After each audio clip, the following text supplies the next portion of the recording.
चलो ध्यान दो। सभी विद्यार्थियों से एक बार विशेष कर अनुरोध रहेगा, किसी प्रकार की हल्ला शोर शराबा नहीं कीजिए। अभी आप लोगों को हम क्लास 10th के फिजिक्स पढ़ाने जा रहे हैं। ये छठा रोज है। कितना रोज है बोले? छठा रोज है, समझे? तो आप लोगों से विनती मेरा ये रहेगा कि वीडियो को शुरू से लेकर अंत तक देखिए, ताकि आप लोग को सब कुछ समझ में आ जाएगा। समझ में गया? चलिए, हम लोग कल जो जहाँ पर क्लास छोड़े थे वहाँ से क्लास को आज स्टार्ट करेंगे हम लोग। नहीं तो हम लोग कल जो पढ़े थे वो गोलीय दर्पण का व्याख्या पढ़ लिए थे। नहीं, एक बार आप लोग देखिएगा कि दिखाई पड़ रहा है कि नहीं। यहाँ पे देखिए पड़ रहा है।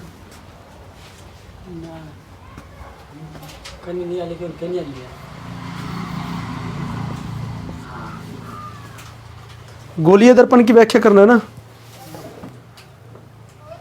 चल ठीक है, दिखाई पड़ रहा है। हाँ ठीक तौर में है। चलो देखो, आज हम लोग क्या करेंगे कि गोलीय दर्पण में कितना दर्पण होता है उसके बारे में हम लोग चर्चा करेंगे। समझ में गए? तो चलिए ध्यान दीजिए आप लोग। हम लोग क्या किए थे कि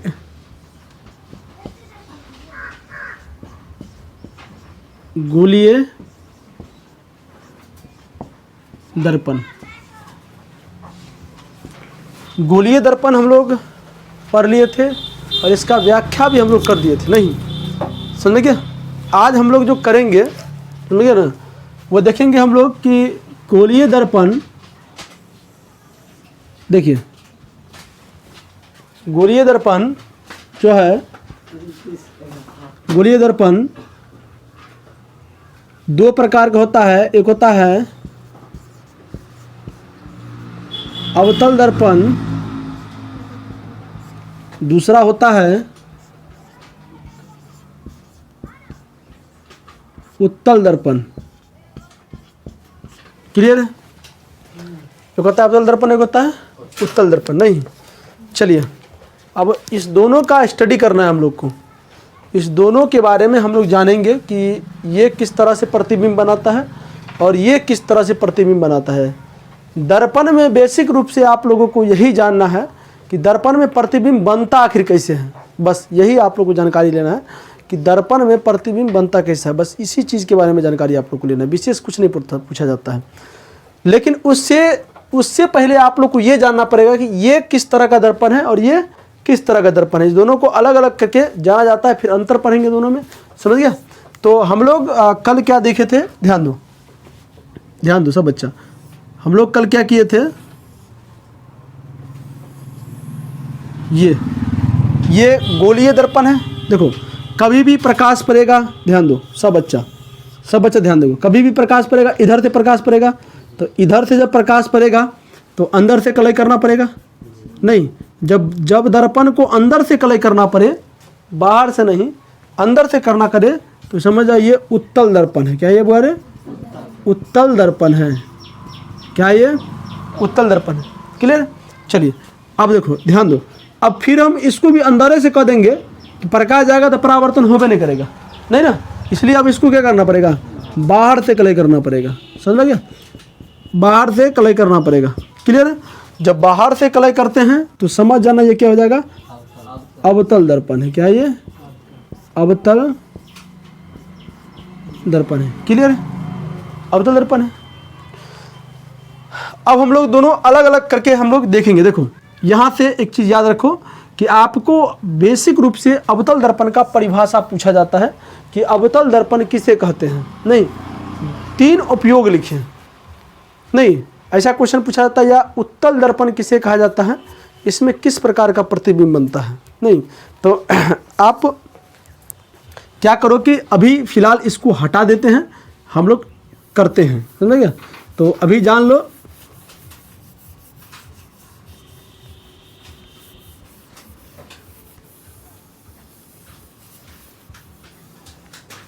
चलो हल्ला नहीं करो।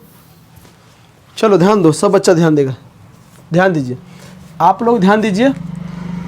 अभी आप क्या करिएगा कि अवतल दर्पण लिख के डैश दीजिए फटाफट। अवतल दर्पण लिख के डैश दीजिए। सभी विद्यार्थी अवतल दर्पण लिख के डैश दीजिए।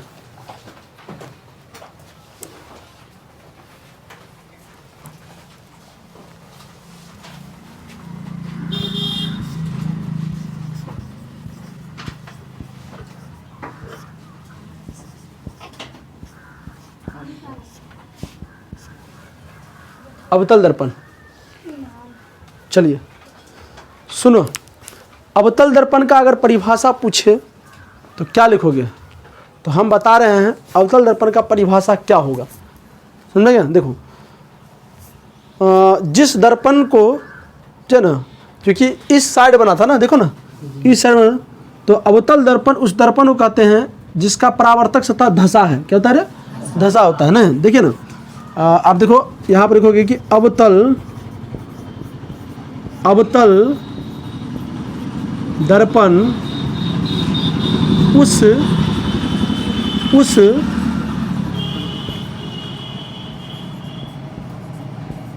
उस खोखले गोला का भाग होता है। देखो ना, अवतल दर्पण उस खोखले गोला का भाग होता है जिसका परावर्तक सतह जिसका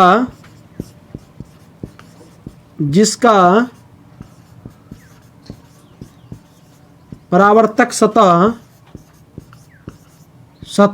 धसा रहता है। क्या होता है बोले? धसा होता है। बात क्लियर? आप इसका फिगर भी बना सकते हो ना। देखो, अवतल दर्पण तो ये होता है, देखो यहाँ पर ये ना, और इसका ये मुख्य अक्ष हो गया, कल पढ़ाए थे ना, और इसके बाहर से कलय होता है। देख लीजिए, हमने काट के अलग कर दिया, समझे? और इसका परावर्तक सतह क्या हुआ? धसा हुआ है नहीं, तो ये हो जाएगा आपका अवतल दर्पण। क्यों दर्पण हो गया बोले? अवतल दर्पण। अवतल दर्पण क्लियर है? तुमसे पूछेगा गोलीय दर्पण को कितने भागों में बांटा गया है? तो दो गो में, एगो अवतल एगो उत्तल। तो अभी हम लोग स्टडी जो कर रहे हैं वो स्टडी हम लोग अवतल दर्पण ही कर रहे हैं। किसे कर रहे हैं? अवतल दर्पण कर रहे हैं। नहीं, ये आपका अवतल दर्पण है, समझे ना? इसमें अगर मान लीजिए, इसमें क्या होता है कि ये पोल होता है और ये जो होता है सी माने वक्रता केंद्र होता है। क्या होता है? वक्रता केंद्र होता है, समझे ना? अब ध्यान दो, तुम यहाँ से यहाँ की दूरी वक्रता त्रिज्या कहलाएगी। क्या कहलाएगी बोले? वक्रता त्रिज्या। क्लियर? इतना बात में किसी विद्यार्थी को दिक्कत नहीं ना? इतना बात में किसी विद्यार्थी को नहीं दिक्कत है, समझ गए? अच्छा, अब ध्यान दो तुम कि वास्तव में जो अवतल दर्पण देखोगे ना, वास्तव में जो अवतल दर्पण देखोगे इस तरह से टेढ़ नजर नहीं आएगा। आप अगर वार्किकी से देखिएगा ना उसको, जब दर्पण को तिरछा नजर से देखिएगा तब पता लगेगा कि टेढ़ है अंदर में, समझे ना? देखो ऐसे रहेगा, और ये है परावर्तक सतह, ये इधर से कलय किया रहेगा, तब देखिएगा इसको, समझ गया? तो ये कंडीशन होता है, समझ गया? तो ये अवतल दर्पण का ये परिभाषा है, ये अवतल दर्पण का फिगर है। ये इतना आपको करना पड़ेगा बस। इसके बाद क्या पढ़ेंगे? तो हम लोग अभी अवतल दर्पण ही पढ़ेंगे। अब इसके बाद हम लोग पढ़ेंगे अवतल दर्पण का जो गुण। क्या पढ़ेंगे? गुण। कैसा गुण होता है इसमें? प्रतिबिंब कैसा बनता है? नहीं, क्योंकि हम लोग कल समतल दर्पण पढ़े थे, तो समतल दर्पण का फोकस दूरी क्या होता है? अनंत होता है। क्या होता है? अनंत। नहीं, तो इसका फोकस दूरी क्या होता है वो जानेंगे हम लोग। फिर इसमें किस किस प्रकार का प्रतिबिंब बनता है? नहीं, जैसे कल समतल दर्पण पढ़े थे, समतल दर्पण में केवल और केवल आभासी प्रतिबिंब बनता है। वास्तविक, देखो, वास्तविक को पर्दा पे उतारा जा सकता है। नहीं, जैसे ये बोर्ड है, नहीं तो बोर्ड में ऐसा थोड़े मुंह दिखाई पड़ता है, नहीं दिखाई पड़ता, लेकिन वहां पर प्रोजेक्ट लगा दो और वहां से फोकस इस पे डालोगे तो इस पे आदमी चलता हुआ नजर आएगा। नहीं, और फिर बंद कर दो तो ये खत्म हो जाएगा। तो इस प्रकार के प्रतिबिंब जो होता है वो वास्तविक प्रतिबिंब होता है। क्या होता है? वास्तविक। और उल्टा बनता है। क्या बनता है? उल्टा। लेकिन दर्पण में ऐसा नहीं होता है, समझे ना? दर्पण में आप खड़ा हो जाएगा तो आपका इमेज दिखाई पड़ेगा, जिसे प्रतिबिंब कहा जाता है। इमेज दिखाई पड़ता है तो उसी इमेज को जो है ना क्या कहा जाता है? मतलब दर्पण में जो इमेज बनता है, समझ गया ना? तो वो दो प्रकार का होता है ना, एक आभासी, एक वास्तविक बनता है। तो उसमें जो दर्पण में जो बनता है आभासी बनता है। इसमें किस प्रकार से बनता है? इसके बाद जस्ट बाद हम लोग देखेंगे गुण, गुण के बाद उपयोग पढ़ेंगे, क्योंकि मोस्ट भी इस बार पूछा था अवतल दर्पण का उपयोग कहाँ किया जाता है। नहीं, फिर उत्तल दर्पण देखेंगे, उत्तल दर्पण का उपयोग देखेंगे, समझे? उसका गुण देखेंगे, समझे? उसके बाद फिर दोनों में अंतर करेंगे। फटाफट इतना उतार लो फटाफट।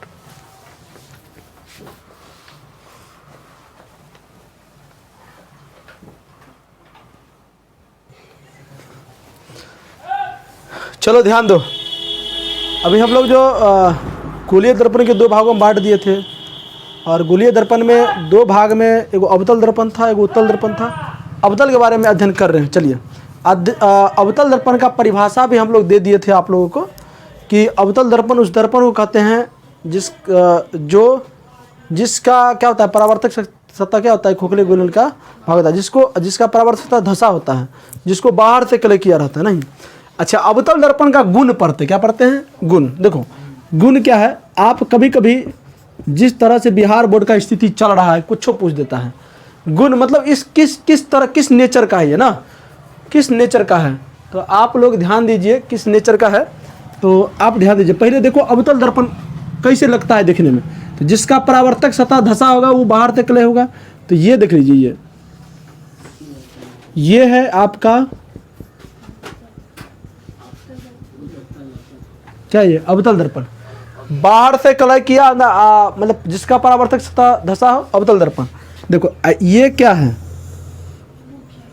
ये मुख्य अक्ष बोला जाता है, इसको क्या बोला जाता है, मुख्य अक्ष, समझे ना। तो ये हो गया अवतल दर्पण, अवतल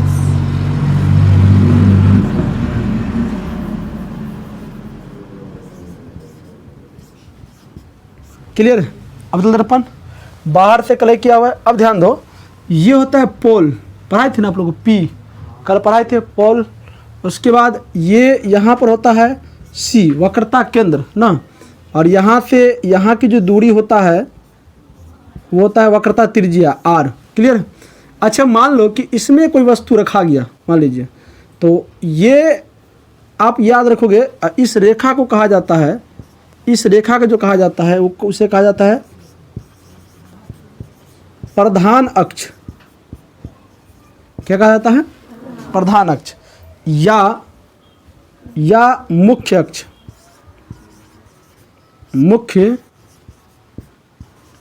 अक्ष। क्लियर, ये दोनों कहा जाता है। देखो अब एक चीज सुनिए, अवतल दर्पण हो या उत्तल दर्पण हो, नहीं, दर्पण अवतल हो या उत्तल हो, समझे ना, अगर प्रकाश मुख्य अक्ष के समांतर आती है, अगर प्रकाश मुख्य अक्ष के समांतर आती है, समझे आ रहा है ना, तो जिस बिंदु से परावर्तन के बाद जिस बिंदु से निकलता है उसे फोकस कहा जाता है। देखो जैसे ये मुख्य अक्ष के समांतर प्रकाश आया, तो जहाँ से निकलेगा, ये जहाँ से निकलेगा, तो इस बिंदु से निकला, तो इसे फोकस कहा जाता है। क्या कहा जाता है, क्या कहा जाता है बुआ रे, फोकस नहीं, इसे फोकस बिंदु कहा जाता है। और यहाँ से यहाँ की दूरी फोकस दूरी कहा जाता है। क्या कहता है, फोकस दूरी। चलिए, अब रही बात कि सर इसमें गुण क्या है, इसका नेचर देखो। अवतल दर्पण एक ऐसा दर्पण है जिसमें आभासी प्रतिबिंब और वास्तविक प्रतिबिंब दोनों बनता है। नहीं, पहला गुण में आप याद रखिएगा, इसका पहला गुण में आप याद रखिएगा, यहाँ पे लिख देते हैं, इसके नीचे ही लिखिएगा आप लोग, यहाँ पे लिखिएगा पहला में कि अवतल दर्पण में, अवतल दर्पण ही एक ऐसा दर्पण है जिसमें अवतल दर्पण में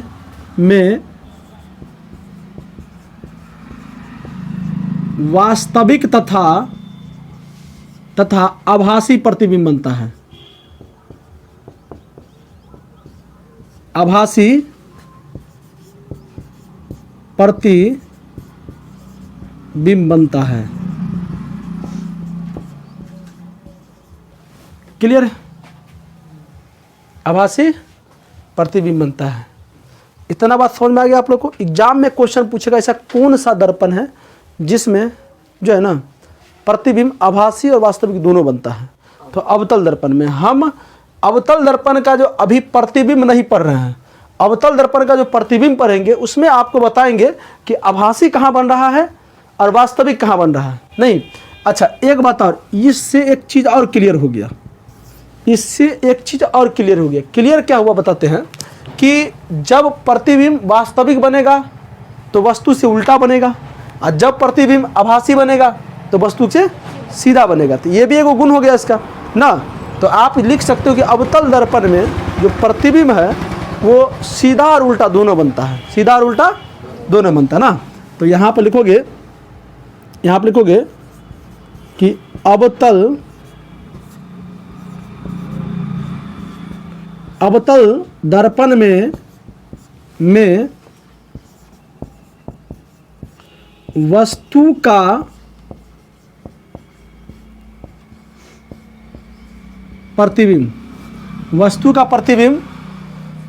प्रतिबिंब सीधा तथा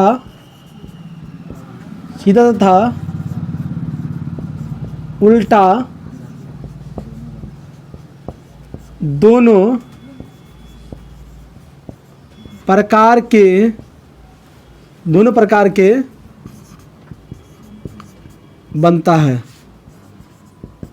क्लियर? ये भी आप एक गुण में लिख सकते हो। ये हम अभी अवतल दर्पण का गुण लिख रहे हैं। क्या लिख रहे हैं? गुण, किस तरह का नेचर होता है, समझे ना। अब ध्यान दो तुम, ये फिलहाल दो चीज हमेशा याद रखिएगा अवतल दर्पण का गुण में। क्या करिए आप गुण में, समझे ना। अवतल दर्पण का जो गुण है, ये अवतल दर्पण है। हम इसका इंट्रोडक्शन कर दिए हैं कि वक्रता केंद्र फोकस क्या होता है। फोकस का वैसे अलग हम परिभाषा बताएंगे आप लोग को कि फोकस क्या होता है, समझे ना। ये अवतल दर्पण का गुण है, समझे ना। अब हम लोग क्या करेंगे, देखो एक चीज़ और बता देते हैं। बहुत टीचर जो इसको पढ़ाता है, तो बहुत टीचर कैसे पढ़ाते हैं बताते हैं। देखिए गलती नहीं पढ़ाता इसमें। देखो बहुत से टीचर करता क्या है कि पहले प्रकाश के परावर्तन पढ़ाता है, परावर्तन के बाद डायरेक्ट दर्पण पढ़ाता है, दर्पण में समतल पढ़ाता है, समतल में गोलीय पढ़ाता है, गोलीय का परिभाषा दिया, और गोलीय में डायरेक्ट अवतल उत्तल का परिभाषा दिया। और इसमें क्या करता है, अवतल उत्तल का परिभाषा देने के साथ बस इसमें कैसे कैसे प्रतिबिंब बनता है वो पढ़ाना स्टार्ट कर देता है। बट हमने वैसे नहीं किए हैं। हम पहले ये दोनों दर्पण के बारे में अच्छी तरीक़ा से जान लेंगे, उसके बाद दोनों दर्पण के अलग अलग प्रतिबिंब को पढ़ेंगे हम लोग कि वस्तु कहाँ कहाँ रखा जाएगा तो कैसा कैसा प्रतिबिंब बनेगा, क्योंकि एग्जाम में ऐसा पूछता है, समझेंगे ना। तो हो सके तो ऐसा भी क्वेश्चन आपको पूछ सकता है कि अवतल दर्पण का दो गुण बताइए। नहीं तो इतना आप लोग फटाफट उतारो। इसके बाद हम लोग क्या पढ़ेंगे, तो इसके बाद हम लोग पढ़ेंगे कि अवतल दर्पण का उपयोग, अवतल दर्पण का उपयोग कहाँ कहाँ करते हैं, समझेंगे।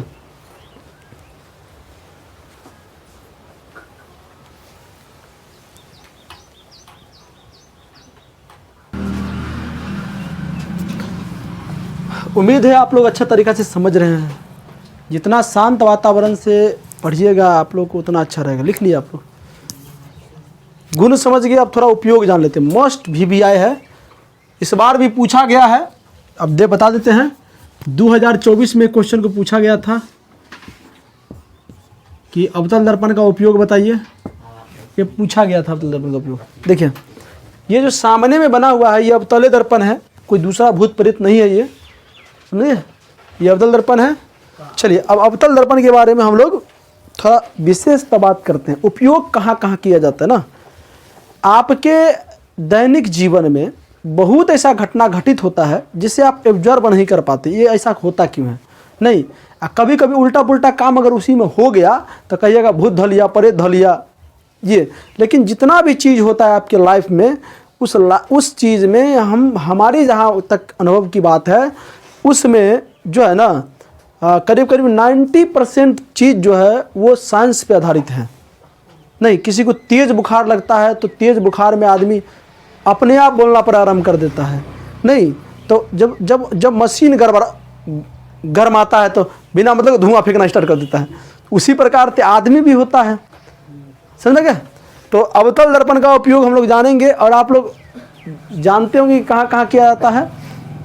देखिए सबसे पहला क्या करना है आप लोगों को, अवतल दर्पण, ये अवतल दर्पण है। अवतल दर्पण का उपयोग पूछेगा तो सबसे पहले बढ़िया फर्स्ट क्लास से कोई फिगर बनाना है आप लोग को। नहीं, लिखिएगा अवतल दर्पण का निम्नलिखित उपयोग है। पहला पॉइंट में लिखिएगा आप लोग, पहला पॉइंट में सबसे पहला जो उपयोग किया जाता है अवतल दर्पण को, तो ब्यूटी पार्लर नहीं होता है, महिला लोग को तो करवेबे करता है ब्यूटी पार्लर। अभी लोग के एक बार बाराती में हम गए, मालूम है, बुरा नहीं, बाराती रहते तो कोई भी जा सकता है, हम भी जा सकते हैं, किसी थोड़े हम नहीं जा सकते, टीचर तो नहीं जा सकते हैं। बाराती गए तो सब लड़का को कहते हैं, बाराती में जिस लड़की को स्टेज पे देखते हैं जयमाला स्टेज पे, भाई दिल उल मत देना उसको, काहे कि शुद्ध कार्य होता है। ब्लीचिंग कराकर रात में खूब नेस के लाइटों को होने कमाल रहता है, समझेंगे ना, ब्लैक से वाइट बन जाता है, समझेंगे ना, प्राकृतिक कलर नहीं होता है सबका, समझे ना। तो हम भी एक बार, अरे आप जानवे करता है, लड़का उड़का है तो कहीं निकल गए थे हम, आज जब भर रात रुके वहाँ पर, अब भोरे भोरे देखा, अरे बाप रे बाप, ये तो भोर रात में तो पूरे हीरोइन की तरह लग रहा है, अभी तो पूरा ब्लैक टाइगर लग रहा है। भाग भाग तुम यहाँ से किसी तरह डांस करा के भागे, समझे ना। तो इस चीज़ को हमेशा याद रखो, समझे ना। तो आपका जो अवतल दर्पण का जो उपयोग है, सबसे पहला उपयोग जो है हजामती के रूप में किया जाता है। अवतल दर्पण का उपयोग हजामती के रूप में किया जाता है। हजामती के रूप में किया, कहेगा सर जी समझ नहीं आया, हजामती मतलब क्या होता है। हजामती के रूप में उपयोग किया, देखो एगो मेंस ब्यूटी पार्लर होता है, एगो वोमेंस ब्यूटी पार्लर होता है। मेंस में हम लोग जाते हैं ना, एगो पुरुष समाज के लिए ब्यूटी पार्लर खोला गया है, एगो महिला समाज के लिए खोला गया है। तो पुरुष समाज हो चाहे महिला समाज हो, उस ब्यूटी पार्लर के अंदर में जब जाएगा तो देखना बड़का बड़का शीशा लगा रहता है ना। वो जो शीशा होता है वो शीशा अवतल दर्पण होता है। क्या होता है? अवतल दर्पण नहीं। और यहाँ से एक क्वेश्चन भी पूछा जाता है कि अवतल दर्पण का उपयोग हजामती के रूप में क्यों किया जाता है। नहीं, तो इसका भी आंसर हम लोग जानेंगे, सब्र बना के रखिए, धीरे धीरे सब कुछ आपको मिलेगा। एक भी क्वेश्चन आप लोगों को ऐसा नहीं होगा कि छूटेगा। बस आप लोग शुरू से अंत तक क्लास को देखिए, समझ गए ना, और पर डे देखिए, समझ गया। चलो, तो समझ में आ गया। अवतल दर्पण का उपयोग पहला कहाँ किया जाता है? हजामती के रूप में। क्या कहा जाता है? हजामती के रूप में। समझ में आ गया ना, समझेगा। हजामती के रूप में अवतल दर्पण का उपयोग किया जाता है। मतलब मेंस ब्यूटी पार्लर या वोमेंस ब्यूटी पार्लर के अंदर में जाओगे तुम, उस दुकान के अंदर जाओगे तो बड़ा बड़ा शीशा लगाता है, वो शीशा अवतल दर्पण होता है। क्या होता है? अवतल दर्पण। अब चलिए दूसरा देखते हैं हम लोग, दूसरा उपयोग। सोचो दूसरा उपयोग देखो। अच्छा, गाड़ी का जो हेडलाइट होता है, गाड़ी में दो तरह का मिरर लगा होता है। मिरर मतलब आईना, मिरर मतलब दर्पण। तो गाड़ी में जो मोटरसाइकिल होता है या किसी भी प्रकार का जो गाड़ी होता है, उसमें दो प्रकार का दर्पण लगा होता है। एगो दर्पण पीछे देखने वाला रहेगा ना, मोटरसाइकिल जैसे ससुराल में देता है ना, तो एन्ने एगो एन्ने लगल रहेगा ना, उसमें पिछड़ के वाले देखेगा, क्योंकि अपनी वाली तो मोटरसाइकिल पीछे बैठल है ना, तो दूसरे वाले में देखेगा उमर, समझ गया। अब पीछे से कोई ट्रक रोका या कोई अगर मान लीजिए कोई पीछा कर रहा है तो उस शीशा में दिखाई पड़ेगा।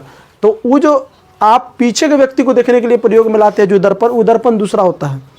बट आप दिमाग लगाइए कि गाड़ी के हेडलाइट जहाँ से रोशनी बाहर आता है ना, तो गाड़ी के जो हेडलाइट में जो दर्पण उपयोग किया जाता है, शीशा प्रयोग किया जाता है, वो शीशा होता है अवतल। तो लिखोगे गाड़ी के हेडलाइट, क्या हुआ? हेडलाइट है, हेडलाइट तो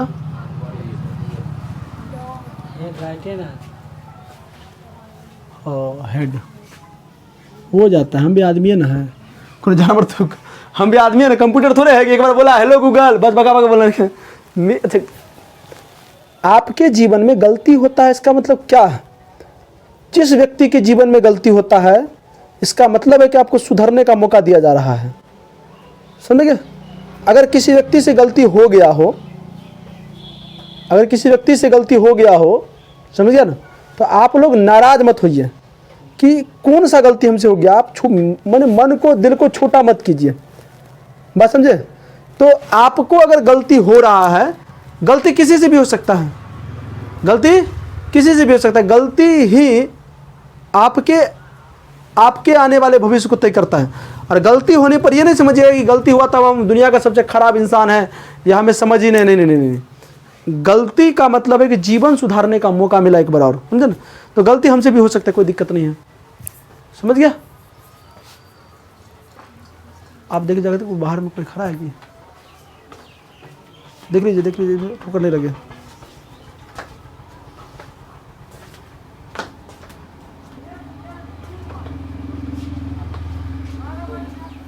बोला कोई है खड़ा, प्रकाश के नहीं, हमको लगा कोई है ऐसे। प्रकाश के परावर्तन कारण हुआ है, देख लिया। चलो ध्यान दो। गाड़ी के हेडलाइट के हेडलाइट नहीं, गाड़ी के हेडलाइट के दर्पण के रूप में, गाड़ी के हेडलाइट के शीशा के रूप में।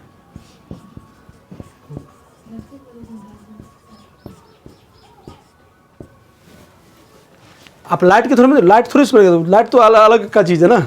गाड़ी के हेडलाइट में शीशा जो आगे से लगाया रहता है ना, उस शीशा में प्रयोग किया जाता है। बात समझे? चलिए अब सोचिए दूसरा, तीसरा कहाँ प्रयोग किया जाता है? बोलो। सोलर कुकर में। कहा गया जाता है? सोलर कुकर में। अब देखो सोलर कुकर क्या होता है, ध्यान दो। सोलर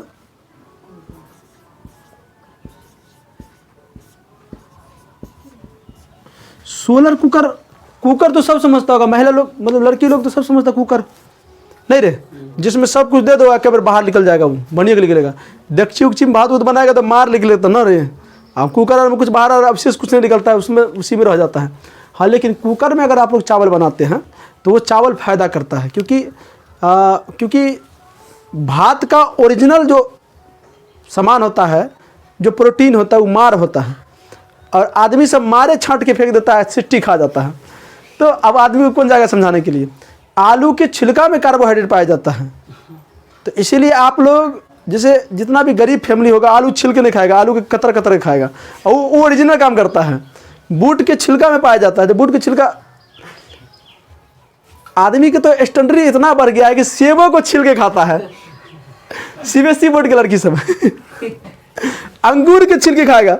महाराज दिमाग एक दिमाग खोपड़ी है, बताइए तो। ऐसा इस धरती पर मनुष्य पैदा हो गया है कि भगवान भी तंग है वो लोग उससे। अंगूर को छिलके खाने वाला चीज़ है। सीबीएसई बोर्ड के लड़के याद होता है, मतलब बाजार के लड़की यार जो होता है, वो अंगूर के अनु प्रकार का औजार भी चला है। सेब छीनने वाला अलग मशीन आता है। नहीं रे, अपना बिहारी सब कतर देता है, बिना धोले धाले कतर देता है। लाना नहीं, कोनो फल उल खरीद के लाएगा वो सब ना, तो 10 बार धुएगा। अपना खेत में अगर खीरा लगा है ना, कोई दिक्कत नहीं है, गया स्प्रे करने के लिए, पहले स्प्रे करने से पहले तोड़ ताड़ के पहले खा लेगा, तब जाएगा फ्री करने के लिए, समझे ना। तो सोलर कुकर क्या होता है कि एक कुकर होता है जिसपे क्या होता है, उसके ऊपर में बहुत बड़ा प्लेट लगा रहता है, समझे ना। उस पर धूप जब पड़ता है ना, तो उसके नीचे जो सामान लगा रहता है, मतलब जो बनता है ना, मतलब प्रकाश के परावर्तन करा कर उसको एक प्रकार का हीट प्राप्त किया जाता है। तो समझ लो कि सोलर कुकर में किया जाता है, समझे ना। अब ध्यान दो, चौथा कहाँ किया जाता है? चौथा कहाँ किया जाता है, दिमाग लगा तुम। आप लोग कितने व्यक्ति को दांत, नाक, मुंह, आँख नहीं, हाँ, नाक, मुंह, दांत और कान खराब हुआ है? कोई इस तरह के डॉक्टर से मिले हैं आप लोग? नहीं मिले हैं। आप जब कभी भी दांत उत नाक उक दिखाने के लिए जाइएगा ना, अंदर की जो बीमारी से, तो देखिएगा डॉक्टर यहाँ पर जो है ना कुछ लगाया रहता है, यहाँ पर एक दर्पण, यहाँ पर बोल जलेगा ना, और यहाँ से प्रकाश इस दर्पण पे आएगा, और दर्पण से तुम्हारे मुंह में देखेगा, उठूं पर प्रकाश अंदर भेजेगा, समझे ना। तो रोगियों के आप देखिएगा वहाँ, यहाँ पर जो दर्पण लगा रहता है, यहाँ पर जो दर्पण लगा रहता है, वो दर्पण अवतल दर्पण होता है। क्या होता है? हाँ हाँ, नाक मुंह कान देखने में। तो यहाँ पे लिखोगे कि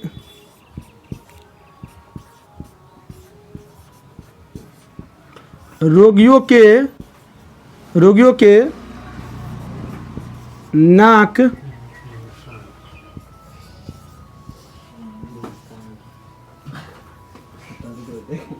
मुंह, रोगियों के नाक, मुंह, गला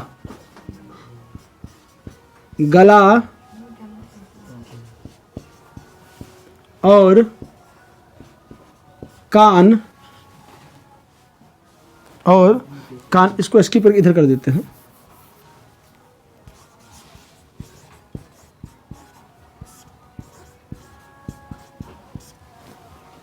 रोगियों के नाक, मुंह, गला और कान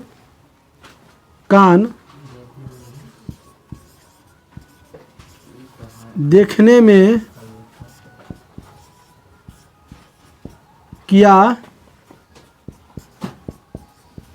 जाता है,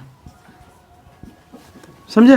रोगियों के नाक, मुंह, गला और कान देखने में किया जाता है। आप इस प्रकार से डॉक्टर से जब मिलोगे ना तो देख लेना कि आपको अनुभव यहाँ पर लगाया रहता है। वहाँ यहाँ पर एक पट्टी की तरह रहेगा, किताब में होगा, देखिए ना।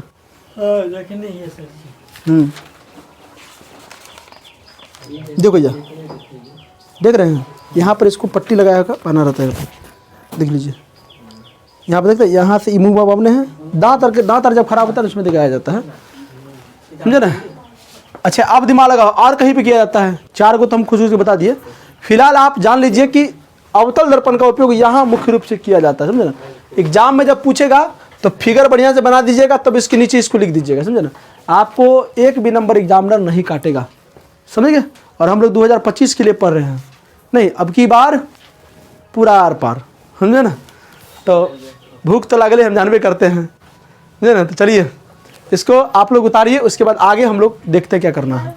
हाँ फिगर नहीं, फिर से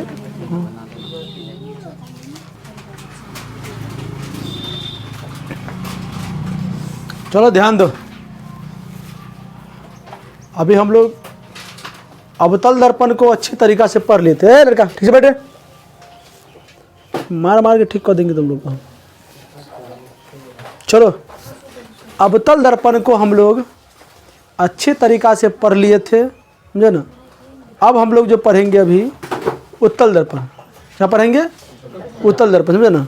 जितनी बात को बताया गया है उतना बात याद रखिए, एक भी क्वेश्चन नहीं पूछेगा। अभी तो शुरुआती हुआ है, और थोड़ा उसमें जाएंगे हम लोग। प्रतिबिंब के बारे में भी नहीं पढ़ रहे हैं, समझे ना।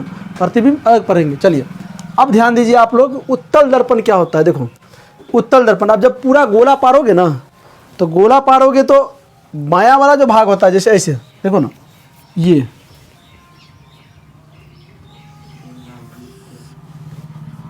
और इसमें अंदर से कलर किया जाएगा नहीं।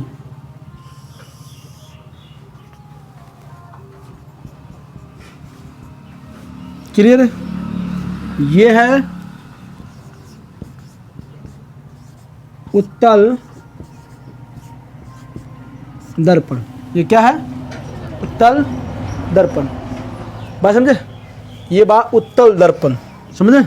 इसको कहते हैं पी। इसको क्या कहते हैं? पी। पी क्या बोलते हैं? पी मतलब पोल, मतलब ध्रुव, समझे ना।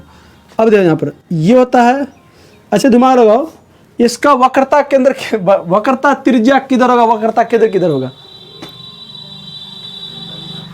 अंदर होगा, इधर होगा ना, इधर होगा। लेकिन ये इधर जो हम ये खींचे हैं, इधर ये काल्पनिक लाइन हो गया, होगा काल्पनिक लाइन होगा, समझे ना। इधर जो होगा सो इधर होगा, समझे ना, समझे ना। जैसे ये इधर यहाँ पर सी होगा और यहाँ से यहाँ तक आर होगा। लेकिन इसमें प्रक्रिया कैसे होगा? देखो प्रकाश कैसे निकलता है। देखो यहाँ पर जैसे यहाँ से प्रकाश आएगा, नहीं यहाँ से प्रकाश इसमें टकराएगा, तो टकराने के बाद क्या होगा? परावर्तन होगा। तो ये इधर नहीं जाएगा, ये ऊपर निकल जाएगा। ऊपर देखो ऐसे ऐसे निकल जाएगा।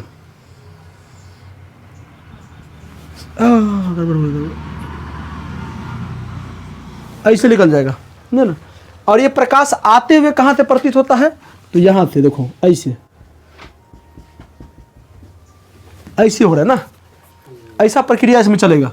ये आपका एफ हो जाएगा। क्या हो जाएगा? एफ हो जाएगा। बात समझ में आ रहा है आप लोगों को? इसी तरह का काम करेंगे इसमें। ये अवतल दर्पण है। अब इसका परिभाषा क्या दोगे? तुमसे एग्जाम में पूछ देगा। अगर आपको एग्जाम में पूछ देगा कि उत्तल दर्पण किसे कहते हैं, तो आप बेशक क्या लिखोगे उसमें? तो उत्तल दर्पण उस दर्पण को कहते हैं जिसका परावर्तक सतह उठा है और अंदर से कलई किया रहता है। जिसका परावर्तक सतह उठा है, अंदर से कलई किया रहता है, उसे उत्तल दर्पण कहते हैं ना। लिख दोगे? ये देखने से भी पता लगता है ना, ये पूरा गोला का निर्माण ऐसे ही होता है ना।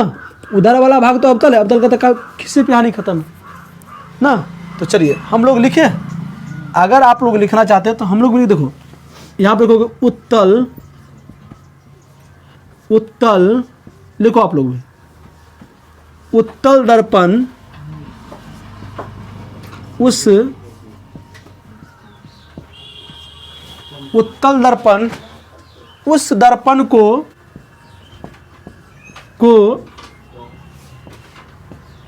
कहते हैं, उत्तल दर्पण उस दर्पण को कहते हैं जिसका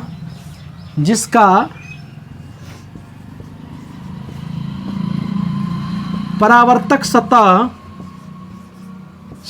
मेरे प्यारे बच्चों तनी ध्यान दही। अच्छा देखो, हम लोग बिहार के आदमी है ना, ज़्यादा हिंदी पर फोकस मत मारो ना। इंग्लिश के तो भाई अपना बिहार में दाल भात में जैसे अचार होता है ना, चटनी होता है, उसी तरह बिहार के बच्चों के लिए इंग्लिश चटनी होता है, तनी मनी होता है ना। बचपन में हम लोग सीखे थे ए से अ, डबल ए से आ, वहीं तक जान रहे, आगे बढ़िए नहीं रहे हम लोग। देखो, बात कहने का मतलब ये होगा कि हम लोग जिस परिवेश में रहते हैं उस परिवेश की भाषा को सीखेंगे। कुछ आदमी को लग रहा है कि इंग्लिश हवा है, इंग्लिश इंग्लिश इंग्लिश। अरे गधा आदमी है, तुम इंग्लिश परिवेश में जाओ, अपने आप बोलना स्टार्ट कर जाओगे ना। तनी सी कहानी है, थोड़ा सी सुन लो ना। पढ़ाई लिखाई तो इसीलिए करते हो ना। देखो, हमारा गांव से एक आदमी, रियली बात है ये, हमारा गांव से एक आदमी गया मद्रास। कहाँ गया? मद्रास जानते हो ना, तो तमिलनाडु। अरे तमिलनाडु साउथ, इधर बेंगलुरु जानते हो। अरे तुम लोग अब बाहर जाने का मूड नहीं है तो जब तुम बाहर जेबे नहीं करोगे तो कथिले परदेसी का नाम रखो, प्रदेश का नाम याद रखोगे। जो लड़का बाहर जाता है उन्हें दिमाग लगाता है, दिल्ली में काम नहीं चलो तो आप चलो बेंगलुरु, बेंगलुरु में काम नहीं चलता चलो हैदराबाद, हैदराबाद में काम नहीं चलता आप चलो पटना ना। वो नहीं जाएगा, तुम लोग तो घरे बिजनेस है आप लोग। हाँ, तो क्या हुआ क्या उसको कि वो लड़का था औठा छाप ना, और चल गया बेंगलुरु। बेंगलुरु में हिंदी नहीं बोला जाता है, वहाँ की भाषा बोला जाता है। आप अगर मद्रास उदास और बेंगलुरु में जाओगे, वहाँ जब उतरोगे तो लगेगा विदेश में आ गए हैं ना। तो या तो आप इंग्लिश बोलिए या तो आप वहाँ की भाषा बोलिए। अब ये लड़का डटा कर रह गया, क्या मतलब 10 साल रह गया वहाँ पर ना। और 10 साल के बाद जब गांव आया, ये गांव के बाद एक बार गया बैंक पर, इतना फॉरवर्ड इंग्लिश बोलता था वो, समझा गया ना। और जब सिग्नेचर करने के लिए दिया तो उठा सुटा रहा था वो मैनेजर, ऊपर से देख रहा था, अरे ये कैसे काटोगे। सुनो सुनो सुनो, बल्कि सुनो सुनो सुनो, तुम इतना अच्छा इंग्लिश बोलते हो, तुम औंठा निशान देते हो, तुम गाँव को कुछ समझ में नहीं आ रहा है। क्योंकि सरकार पैसा का दिक्कत था, गए बाहर कमाने के लिए, मद्रास गए, बेंगलुरु गए हम, वहाँ देखिए ना अपना भाषा समझ में आ नहीं रहा था, वहाँ की भाषा हमारा भाषा समझ नहीं रहा था, वहाँ की भाषा हमको बोलने नहीं आ रहा था। मजबूरी बस इंग्लिश सीखना पड़ गया हमको। इंग्लिश लिखने यार नहीं आता, खिरी बोलने आता है ना, खिरी बोलने आता था, समझेगा ना। तो आप सोच के देखो कि आप जिस परिवेश में रहोगे ना वैसा विचार उत्पन्न हो जाएगा ना। हम लोग सुबह से लेकर शाम तक भोजपुरी गाना सुनते हैं, तो दिमाग में तो भोजपुरी वाला बात ना। हिंदी भी उतना अच्छा नहीं आता है। गांव के लड़की की शादी अगर किसी पढ़ा लिखा लड़का से हो गया तो समझो किस तरह की हिंदी बोलेगा सो। अगर गांव के लड़की की शादी अगर किसी पढ़ा लिखा लड़का के साथ अगर हो जाता है, दिल्ली वाला के साथ, तो शादी होगा तो बात तो होबे करेगा, तो बात करेगा तो इसको तो हिंदी बोलने आता नहीं है। हाँ ठीक है, भेज देना ना। तुम कभी आप कभी सब मिक्सचर चल रहे में ना। इसलिए आप लोगों से विनती करते हैं कि आप लोग फॉरवर्ड कम से कम नहीं इंग्लिश बोल सकते, हिंदी वो सीख लीजिए कहीं हो सके, क्योंकि पैसा ऐसा वाला है, आप लोग बोरा वोरा में कस के जाएगा, कोई नौकरी वाला से करा देगा। अब वहाँ पर पता चल रहा है कि पता ही नहीं कि हिंदी कैसे बना। कहते सुनिए ना, चाय बना के ले, अच्छा तुम तनी देर ठहरो हम आ रहे हैं।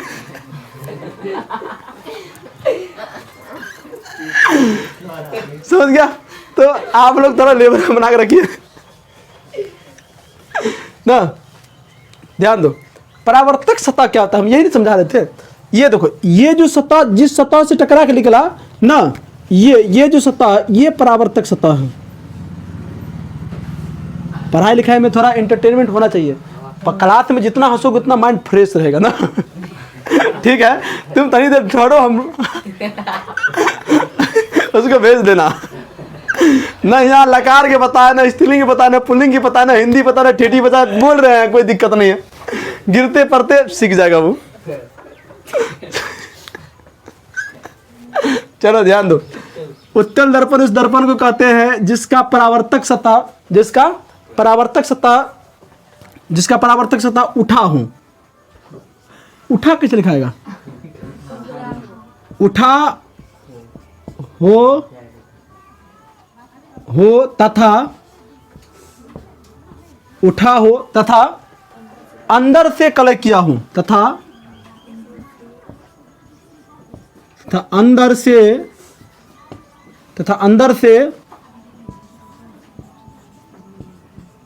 कलई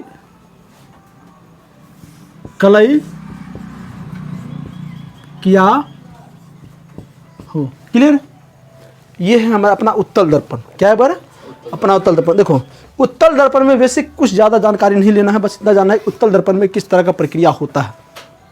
ध्यान दो, ये तो उत्तल दर्पण है, फिगर बना दोगे तुम, लिख दोगे। उत्तल दर्पण में खासियत बात क्या है, ध्यान दो। उत्तल दर्पण में देखो, यहाँ पर नोट में लिखना, नोट में उत्तल दर्पण में हमेशा प्रतिबिंब जो है ना आभासी बनेगा और वस्तु का सीधा बनेगा, उधरे बनेगा, इधर बनने का चांस नहीं है। समझ गया? मात्र केवल और केवल एक अवतल दर्पण एक ऐसा दर्पण है जिसमें आभासी अवास्तविक दोनों बनता है। और कैसे कैसे बनता है वो हम आपको बताएंगे। सब्र करके रखिए, फल मीठा जरूर मिलेगा। नहीं ना? आप कह रहा है कि सर जी इतना सब्र कर लिया कि फल सरिये गया है, मिलने की तो बातें हाथ कदम कर दीजिए। समझ गया? चलो, तो नोट में याद रखिएगा कि उत्तल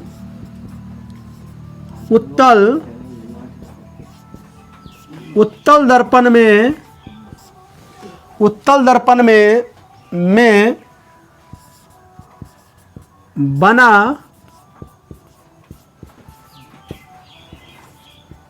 प्रतिबिंब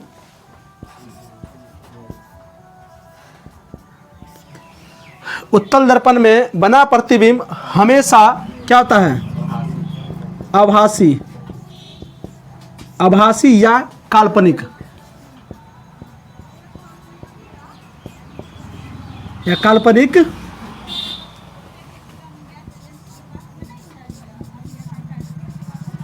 प्रतिबिंब क्या लिखेगा? उत्तल दर्पण में बना प्रतिबिंब हमेशा आभासी काल्पनिक बनता है, काल्पनिक होता है। ठीक है, क्या लिखा है? उत्तल दर्पण में बना प्रतिबिंब हमेशा आभासी काल्पनिक होता है। ठीक है,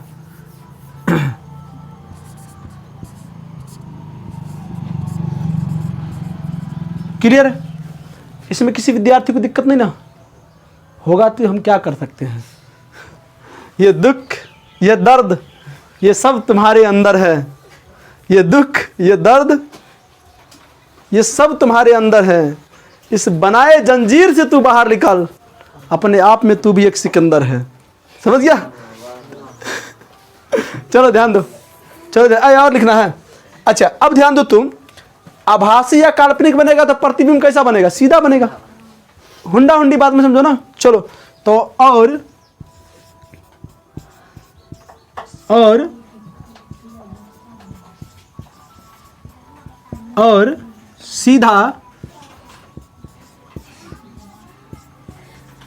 सीधा प्रतिबिंब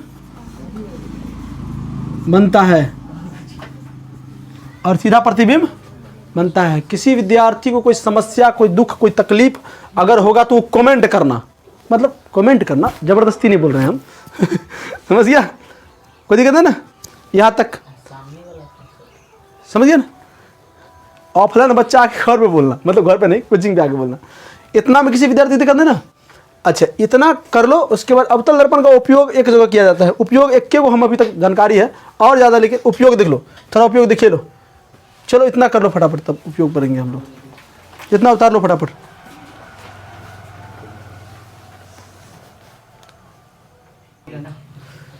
चलो ध्यान दो, अवतल दर्पण का उपयोग इसी में पढ़ लो, कथी लो तुम फिर दूसरा स्किप लेगा। चलो यहाँ पर ध्यान दो सब बच्चा।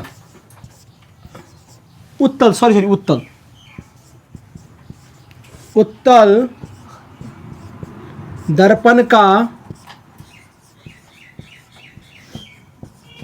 उपयोग, उत्तल दर्पण का उपयोग गाड़ी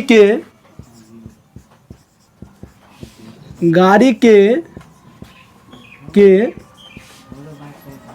साइड मिरर, मिरर मतलब समझते हो ना? आईना, उत्तल दर्पण का उपयोग गाड़ी के साइड मिरर के रूप में किया जाता है।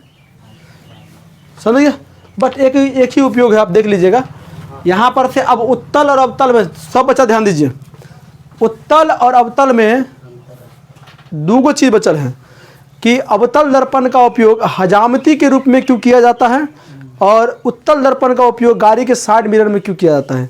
इसके बाद हम लोग जो कल स्टार्ट होगा तो पहले ये दोनों क्वेश्चन करेंगे, उसके बाद एक और चीज़ पढ़ाना है, इसमें F बराबर R/2 सिद्ध करना है, ये आना है। उसके बाद हम लोग प्रतिबिंब पढ़ के चैप्टर खत्म हो जाएगा। उसके बाद देखते हैं क्या पढ़ाना है। हाँ, इतने ही याद।